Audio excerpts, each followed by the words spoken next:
Et je vais te dire la vérité, il fallait absolument battre la Corée. Donc c'est à ça que j'ai pensé, quoi. Je me suis dit c'est bon, on a marqué d'entrée, on va pouvoir voir le match d'une autre façon.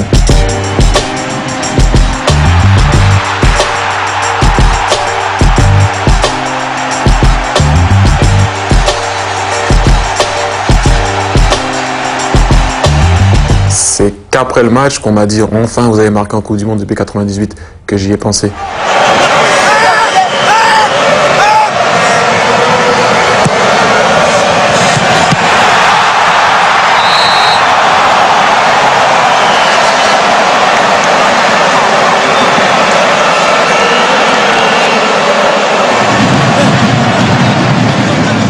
Je dis Pat, il y avait but. Moi, par rapport au GT, je pouvais pas voir s'il y avait but ou pas. C'était vraiment, c'était le bluff.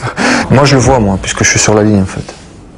Parce que je tire le corner et puis donc je vois que le ballon rentre, mais il rentre pas de 5 ou 10 cm. Hein. Il rentre bien. C'est vrai que quand on regarde les images, il est bien rentré le ballon. Moi j'arrive juste derrière, je crois que je mets un coup de pied dans le coréen parce que voilà, je vois le ballon au fond et je crois qu'il est au fond. Après ça continue, je crois que ça va être accordé, ça continue à jouer. Je frappe dans le coréen, mais ça n'a pas suffi. Ça sentait pas bon, il y avait quelque chose qui se préparait. On n'avait pas fait le break à la mi-temps, ça sentait pas bon. À partir du moment où la peur s'installe dans l'équipe, eh ben, il y a des grandes chances que vous faites des erreurs et que vous prenez un but. Je lui ai dit, Lilian, putain, ça sent pas bon. On va se prendre un but. Et après, on pourra rien faire. Ce qui s'est passé.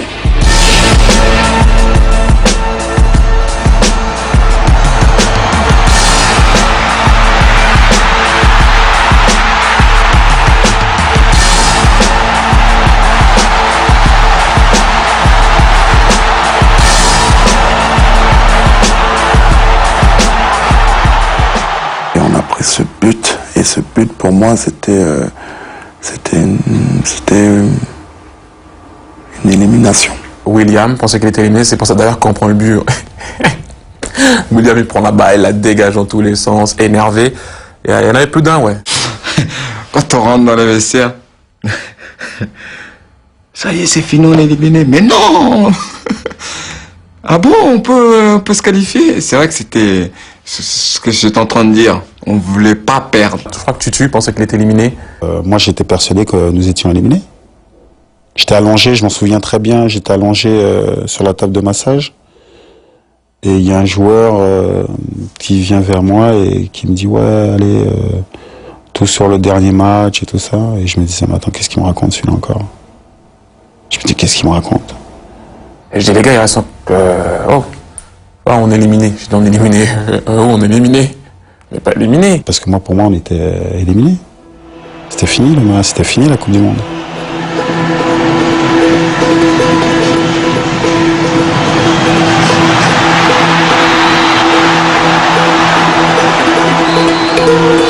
Zizou me met un caviar et d'habitude celle-là je ne les rate pas et j'ai pas bien ouvert mon pied et le gardien l'a arrêté. Et d'ailleurs je pense à cause de moi Zizou prend le jaune après parce que c'était sa frustration que je mette pas le but à mon avis. Et moi je le pousse un peu en ouais, voilà. Donc c'est vrai que peut-être une faute ou je fais un geste machin. Mais c'est vrai que je sais tout de suite que je joue pas le Togo. C'est vrai que là on s'est dit bon, ça y est, on va faire nos valises et on va rentrer en France. Je me suis dit bah merde putain on va perdre Zizou pour le 3e match.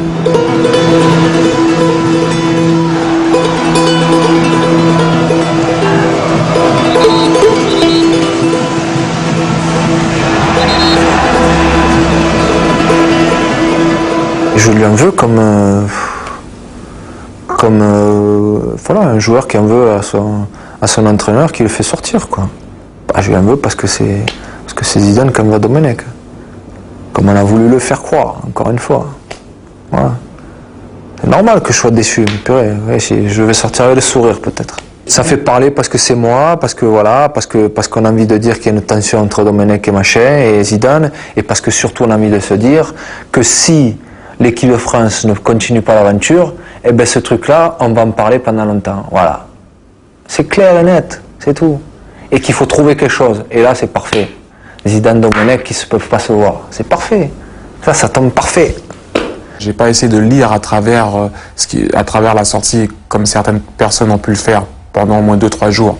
Essayer de lire, il doit y avoir pas mal de conflits dans la sélection, c'est pas tout. Ils nous font croire que tout est beau, c'est pas beau. Regardez comment Zizou il sort.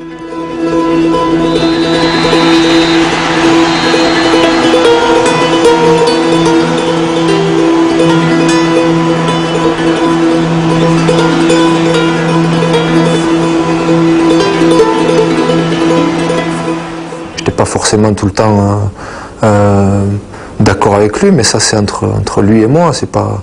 Mais jamais aucune tension, quoi que ce soit, de quoi que ce soit, de dire c'était nous les joueurs qui avons le pouvoir et que lui il était simplement là, l'entraîneur parce qu'il fallait un entraîneur. C'est aberrant d'entendre ça. Les joueurs ne prennent jamais le pouvoir. Les joueurs n'ont pas la capacité de prendre le pouvoir.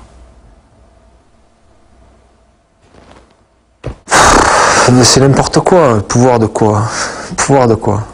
La finalité, c'était que le coach faisait l'équipe, décidait de qui jouait, qui ne jouait pas, comment l'équipe jouait ou comment l'équipe n'allait pas jouer. Donc le pouvoir, ça a toujours été le coach qui l'avait. L'intelligence de quelqu'un, c'est de faire croire que les joueurs s'autogèrent. Mais les joueurs ne peuvent pas s'autogérer. C'est impossible. Parce que sinon, ce serait l'anarchie. C'est toujours la phrase qui revient. Ouais, mais là, ils peuvent jouer les yeux fermés, sans personne, tu les mets sur le terrain, ils vont bien jouer. T'as toujours quand même besoin de quelqu'un pour te recadrer. Ce qu'a compris Raymond, c'est que tous ces cadres étaient des gars sains.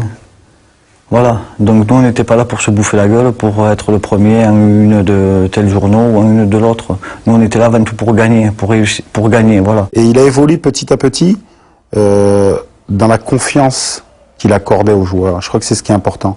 Et c'est pour ça que ça s'est très très bien passé par la suite, parce qu'il s'est rendu compte qu'il pouvait nous faire confiance, tout simplement.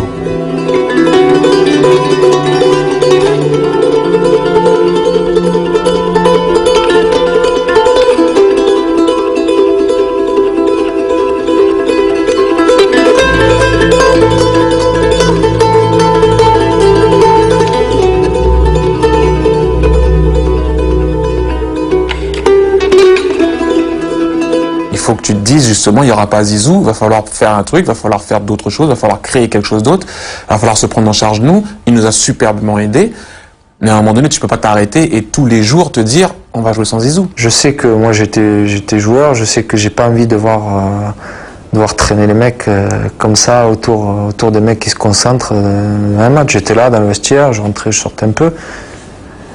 Mais voilà, je faisais juste mon devoir un petit peu du capitaine qui est pas là pour un match, quoi. Pour moi, je dirais que l'homme du match, c'était Zizou. Parce que dans les jours qui ont précédé le match, dans les heures, dans les minutes qui ont précédé le match, il a toujours été là. Il a été irréprochable. On dirait que c'est lui qui allait jouer, quoi. On lui disait, bon, c'est bon, vas-y, toi tu joues pas, laisse-nous tranquille. Mais non, c'était impressionnant, quoi. Je pense qu'il sentait que c'était pas possible que ça se finisse là, quoi. Zizou parlait que de ça, il disait non, c'est pas possible, on va pas se faire exploser par l'autogo, non, on va pas perdre, on va y aller, on va passer. Donc il a mené cette énergie positive, voilà, il faut y croire. Je pense que Zizou était finalement bien présent sur la pelouse aussi.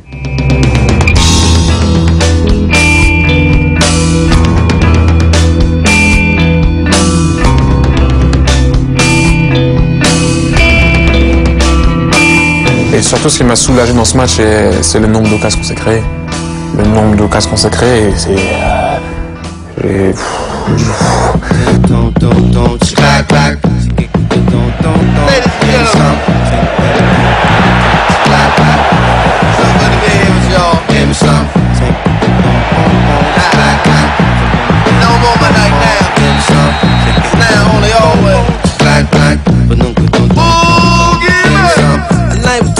Life is real. The night I can still.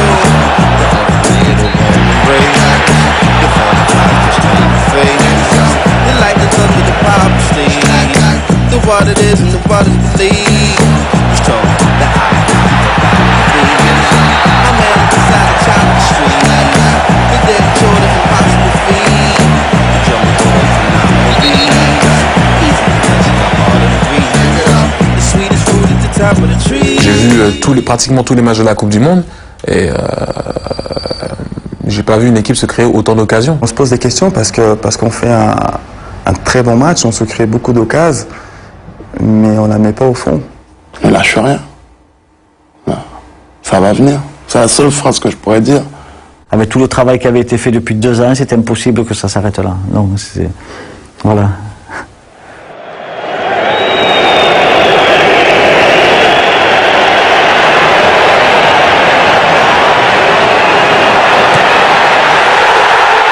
Ce qui est marrant, c'est que de suite après avoir marqué ce but, je pensais au deuxième but qu'il fallait avant de pouvoir vraiment être satisfait. Ah, sur le but de Vieira, on est comme des fous avec Eric dans le vestiaire et on est content. En plus, on est content que Pat parce que on marque pas tous les jours le grand sifflet. Il a joué pratiquement une saison blessé à la Juve, pas mal de pépins physiques. Il arrive en Coupe du Monde, tout le monde j'ai même vu des gens qui se demandaient s'il devait jouer. Sans vraiment penser à l'anniversaire ou au brassard, c'est plus physiquement que je me suis vraiment senti très très bien. De toute façon, l'équipe de France, sans Pat, il n'y a pas d'équipe de France. Et le jour où vous aurez compris ça, vous comprendrez.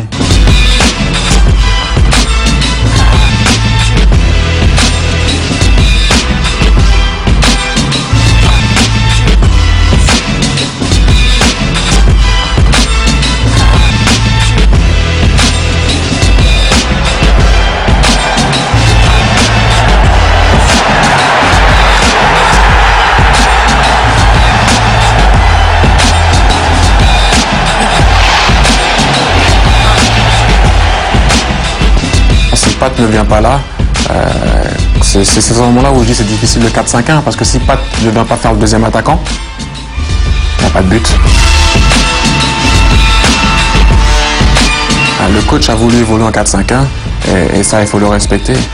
Mais tu as des joueurs comme Pat qui heureusement dépassaient leur fonction des fois pour me donner un coup de main. Puis Pat, il avait un talent, je lui disais putain mais reste pas là, t'as un talent pour aller devant, putain vas-y. Il faisait du va-et-vient, poum pam, poum pam, poum pam. Il s'avérait que l'équipe avait besoin de lui aussi là-bas. C'est un match qui a été un très mauvais match de notre part. Nous avons gagné, il y a eu la joie dans les tribunes et tout ça. Mais ça a été un très très mauvais match parce que si on jouait contre une autre équipe que le Togo, on perdait.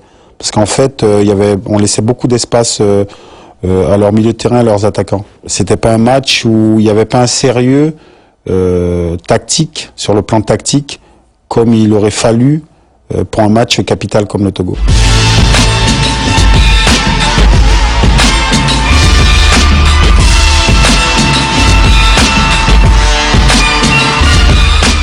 La France avait gagné contre le Togo sans Zizou. C'était pas la France avait gagné contre le Brésil sans Zizou ou la France n'avait pas aligné 10 victoires de suite sans Zizou. C'était pas ça. C'est pas une question de gagner sans Zidane ou avec Zidane. On a gagné. L'équipe de France a gagné. Donc c'était avec Zidane. C'est comme après 98 ou je sais pas quoi, enfin toute cette période-là, on disait que l'équipe de France sans Zidane elle pouvait pas gagner ou que c'est connerie aussi. Pareil, je le mets dans le même sac, je prends tac et je mets dedans 2 choses. L'équipe de France ne peut pas gagner sans Zidane. Qu'est-ce que c'est cette bêtise? Je pense que ce qui a été important après sur le match contre l'Espagne avec la rentrée de Zizou, déjà on a gagné sans Zizou en étant très bon. Avec Zizou, on s'est dit qu'on est encore beaucoup plus fort. Et finalement, après ce match du Togo, on s'est dit on est tellement passé près du trou que maintenant il ne peut plus rien nous arriver. Je pense qu'après ça, on s'est dit bon, allez, maintenant ça part de là, les Espagnols, on va se les taper quoi.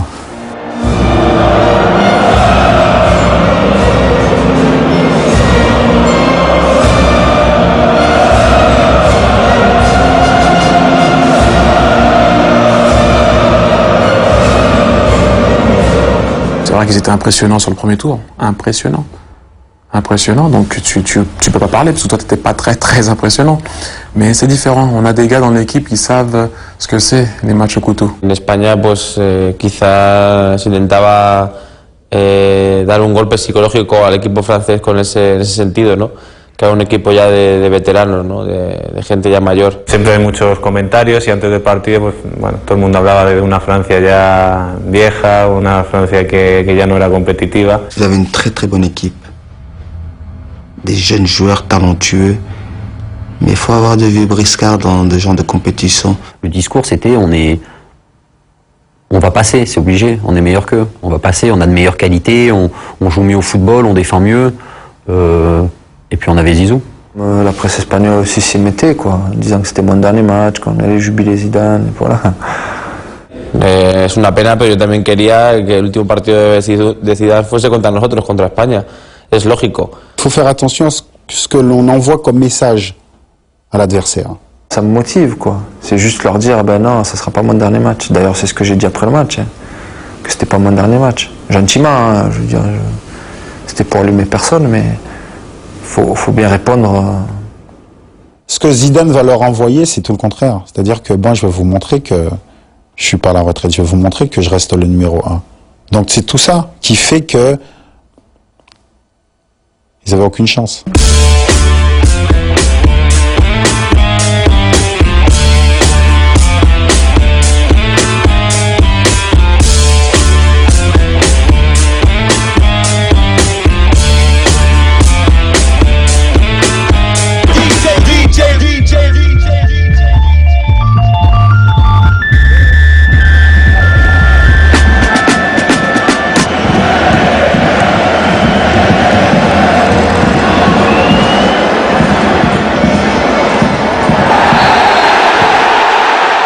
Moi, je pensais que j'allais arriver avant lui, et je me suis trompé. Je suis arrivé après.